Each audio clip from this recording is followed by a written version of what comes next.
Okay sir. కానీ ఈ GST fraud కేసులు చాలా ఉన్నాయి సార్. జిఎస్టీ ఫ్రాడ్ కేసులు సపోజ్ ఎట్లా ఉంటాయంటే సార్, వాటిని అరికట్టాలి సార్. ఫస్ట్ వాటిని అరికడితే సగం బాధ పోతుంది సార్.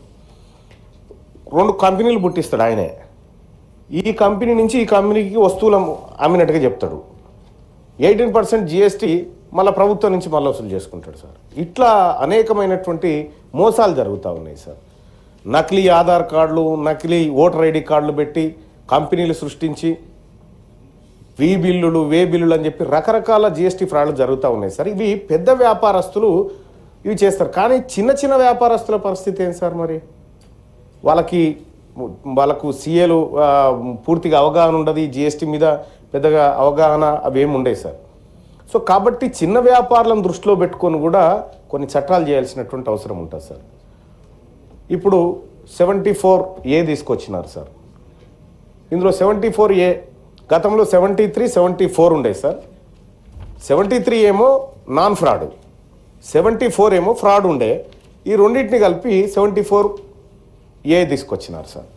దీని ద్వారా సార్ కొంతవరకు వ్యాపారస్తులకు భద్రత అనేది కలుగుతుంది సార్. అది కాదనలేంది.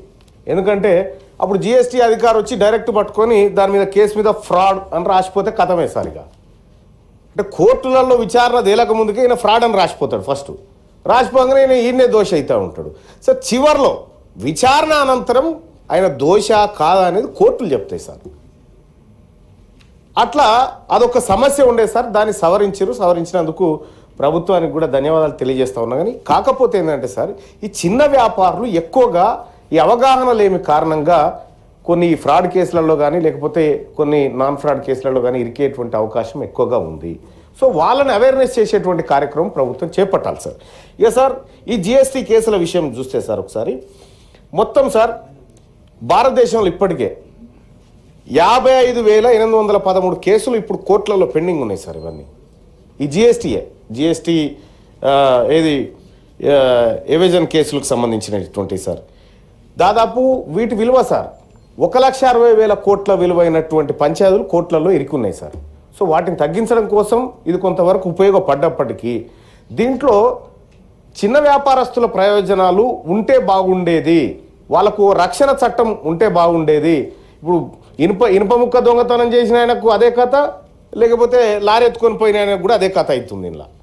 కాబట్టి అంటే దొంగతనమే సార్, చిన్న పెద్ద అని కాదు. కానీ తెలియక జరుగుతాయి. కొంతమంది తెలియక జరిగితే ఓసారి సీఏ తప్పు చేస్తూ ఉంటాడు, ఓసారి ఆయనకు అవగాహన ఉండదు, దాంతో కొద్దిగా ఇబ్బందులు జరుగుతూ ఉంటాయి సార్.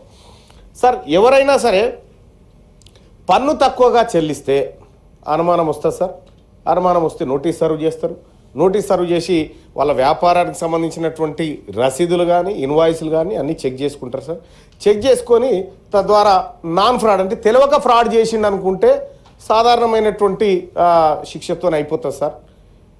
తెలిసి ఫ్రాడ్ చేసినటువంటి వాళ్ళైతే ఎవరైతే ఉన్నారో సార్ దీని మీద ఇంకా కఠినంగా వ్యవహరించాల్సి ఉండే సార్. చాలా కఠినంగా వ్యవహరించాలి సార్ దీని మీద. ఎందుకంటే షెల్ కంపెనీలు పెట్టి అందులో వ్యాపారం ఉండదు, ఏముండదు సార్. వీడికేం వస్తువు వీడికి పోయినట్టుగా చూపిస్తూ ఉంటారు. దానికి మళ్ళా జియో ట్యాగింగ్ లేకపోతే ఇంకేదో అంటారు కదా సార్, ఈ ఖాళీ సెల్ ఫోన్ మాత్రమే వీడికే నిడిపోతుంది సార్, లారీ పోయినట్టు చూపిస్తూ ఉంటారు. అంటే ఇటువంటి చాలా జరుగుతూ ఉన్నాయి సార్. వీటిని అరికట్టాల్సినటువంటి అవసరం అయితే ఖచ్చితంగా ఉంది సార్. ఇంకా అవి కాకుండా సార్ ఈ ఇన్పుట్ ట్యాక్స్ క్రెడిట్ విషయంలో మాత్రం ఇటువంటి ఫేక్ కంపెనీల ద్వారా చేస్తూ ఉంటారు సార్. ఇక బోగస్ కంపెనీలు, అడ్డగోలుగా బోగస్ కంపెనీలు సార్.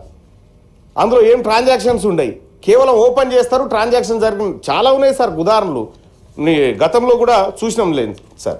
ఇక అలాగే సార్ కొంతమంది ఏం చేస్తారు సార్, కస్టమర్ నుంచి జిఎస్టీ వసూలు చేస్తారు సార్. ఇక ప్రభుత్వానికి గట్టుడు లేదు, దుకాణం షట్టర్ కింది గుంజి వెళ్ళిపోతారు సార్ కొంతమంది. అట్లా చాలా ఉన్నాయి. ఒక బట్టల షాప్లో సార్ వాస్తవానికి ఏం జరిగిందంటే, ఇది మహబూబ్ నగర్లో ఒక బట్టల షాప్లోకి పోయి దాని మీద క్యూఆర్ కోడ్ ఉంటుంది సార్. క్యూఆర్ కోడ్ను పెట్టి ఏది మనం స్కాన్ చేస్తే ఆ ప్రోడక్ట్కి సంబంధించిన డీటెయిల్స్ రావాలి. కానీ అది వస్తలేదు సార్. వ్యవసాయ పనిముట్టుది వస్తూ ఉంది దాని మీద. అంటే దాన్ని ఏం చేస్తూ ఉన్నాడు, బట్టలను వ్యవసాయ ఉత్పత్తుల కింద అమ్ముతా ఉన్నాడు, తక్కువ జిఎస్టీ ప్రభుత్వానికి చెల్లిస్తూ ఉన్నాడు. చాలా విలువ. ఇటువంటి ఫ్రాడ్లు చాలా జరుగుతున్నాయి సార్. ఇప్పటికిప్పుడు సార్ ఇవాళ పొద్దున్నే gutka company lorry sir without GST తోటి ఇక్కడ నుంచి మహారాష్ట్ర ఆదిలాబాద్ దిక్కు పోతా ఉంది సార్. రోజు పోతుంది సార్ ఆ లారీ, రోజు పోతుంది. రోజు ఫోన్ చేస్తారు, సార్ బయలుదేరింది సార్ లారీ, మీరు పట్టుకోవాలి సార్ అంటాడు. నేను పోయా నా మీద లారీ ఎక్కిస్తాడు. నేను పోతే నేను అధికారులకు కూడా చెప్పిన, పిలిచి చెప్పిన, నేను ఈ వ్యాపారస్తులు ఎట్లా మోసం చేస్తారనేది నేను జిఎస్టీ అధికారులను పిలిపించుకొని నేను ఒక క్లాస్ చెప్పించుకున్నా సార్. దీని మీద ఏంది ఇది, ఎట్లా మోసం చేస్తారు, ఫ్రాడింగ్ ఎట్లా జరుగుతుంది, ఇవన్నీ చెప్పిన. ఇక రాష్ట్ర ప్రభుత్వం పరిధిలోకి ఇప్పుడు ఏది మద్యం ఉన్నది సార్. దేశమంతా ఒకే పన్ను విధానం ఉండాలనేది జిఎస్టీ సార్. దాని ఆలోచన అదే.